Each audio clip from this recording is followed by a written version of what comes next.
शिल्पा की आदतें ठीक नहीं थी। वो ना बोलने से पहले कुछ सोचती और ना ही कुछ करने में। उसकी इस आदत से सभी परेशान रहते। बहन, घर पर मेहमान आए हैं और शक्कर खत्म है, थोड़ी शक्कर दे दो, मैं बाजार जाऊंगी तो ले आऊंगी। अरे शिखा बहन, तुम तो माफी करें, जब देखो तुम्हारे घर में कुछ न कुछ खत्म ही रहता है। अरे शिल्पा, चिल्ला क्यों रही हो? कहा ना घर में मेहमान बैठे हैं, सुन लेंगे। सुन लेंगे तो सुन ले, तुम लोगों की मांगने वाली आदत तो बंद होगी। अच्छा शिल्पा, ना दो शक्कर, लेकिन बात तो अच्छे से करो। एक कटोरी शक्कर के लिए तुमने मेरी बड़ी बेइज्जती कर दी। शिल्पा बड़बड़ाते अंदर चली जाती है तो शिखा भी घर चली जाती है। माँ, क्या हुआ? अरे कुछ नहीं बेटा, पता नहीं कहां से ऐसे पड़ोसी आ जाते हैं, जब देखो तब कुछ न कुछ मांगने के लिए घंटी बजाते हैं। अब घंटी बजे तो दरवाजा ना खोलना। पता नहीं माँ की ये आदत कैसे बदलेगी, किसी को कुछ भी बोल देती है, बोलने से पहले सोचती भी नहीं। शिल्पा की ये आदत दिन ब दिन बढ़ती ही जा रही थी। एक दिन शिल्पा के दरवाजे सब्जी वाला आया। सुनो भैया, मुझे ये भिंडी, टिंडे, लौकी और आलू के साथ 1 किलो प्याज दे दो। जी बहन जी। वो एक एक कर सारा सामान पैक कर देता है। कितने पैसे दूं? 220 रुपए पूरे। अरे इतना महंगा नहीं, हाँ मैं तो सिर्फ 150 दूंगी। नहीं, पैसे तो पूरे लूंगा, नहीं तो सब्जी वापस कर दो। ऐसे कैसे वापस कर दूंगी? मैं तो एक भी सब्जी वापस नहीं करूंगी। और हाँ, रही बात पैसों की, तो लेना है तो 150 ले लो, वरना मेरे मोहल्ले में घुसने तक नहीं दूंगी। हाँ। अरे नहीं बहन, हम लोग गरीब लोग हैं, ऐसा ना करो। पकड़ो ये 150 और दफा हो जाओ। शिल्पा की बेटी अंदर से ये सब देख रही थी। शिल्पा, तूने तो हद कर दी।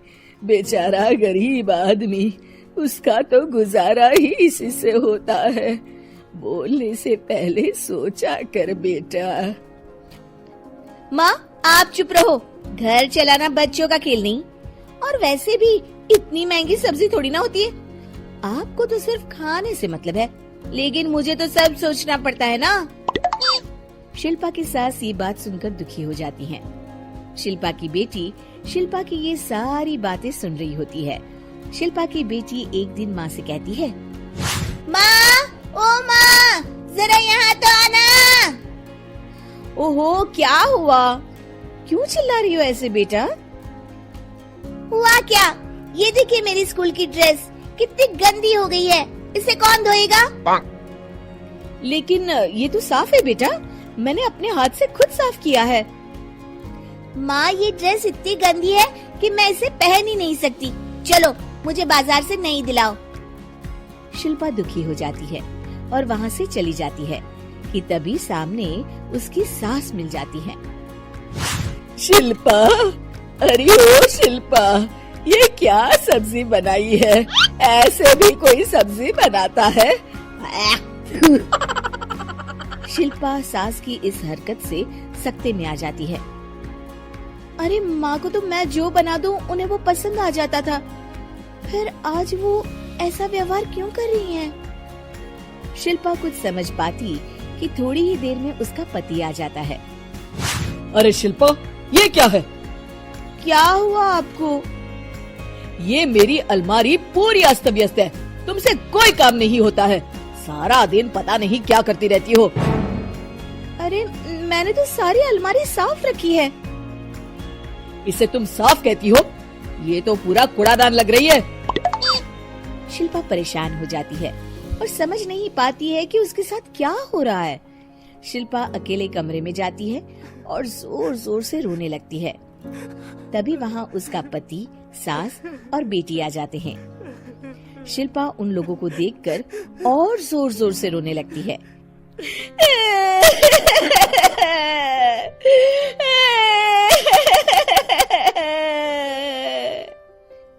कि तभी उसकी सास उससे कहती है, क्या हुआ? यहाँ बैठकर रोती रहोगी या फिर खाने को भी कुछ बनाओगी? माँ, पहले आप बताएं, आप लोगों को क्या हुआ है जो मुझसे ऐसा व्यवहार कर रहे हैं? वही हुआ है जो तुम्हें रोज होता है। मैं समझी नहीं। माँ, आज घर वालों ने आपसे बुरा व्यवहार किया तो आपको कितना बुरा लगा ना? हाँ, मुझे बहुत बुरा लगा। मुझे अच्छा नहीं लगता कोई मुझसे इस तरह से बात करे। सही कहा शिल्पा, जो चीज तुम्हें खुद के लिए अच्छी नहीं लगती वो तुम्हें दूसरों के साथ भी तो नहीं करनी चाहिए। बेटा, हम तुम्हारे अपने हैं, फिर भी तुम्हें अपनों की बात का बुरा लगा। लेकिन सोचो, जिन बाहर के लोगों से तुम ऐसा व्यवहार करती हो उन्हें कैसा लगता होगा।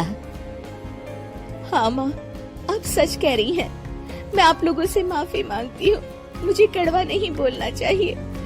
मैं समझ गई, मैं आपकी हूँ इसलिए आप लोगों ने मुझे सुधरने का वक्त दिया और मेरा साथ दिया। लेकिन जिन बाहर के लोगों से मैं बुरा व्यवहार करती आई, वो लोग मेरे कड़वे बोल से कितने दुखी होते होंगे।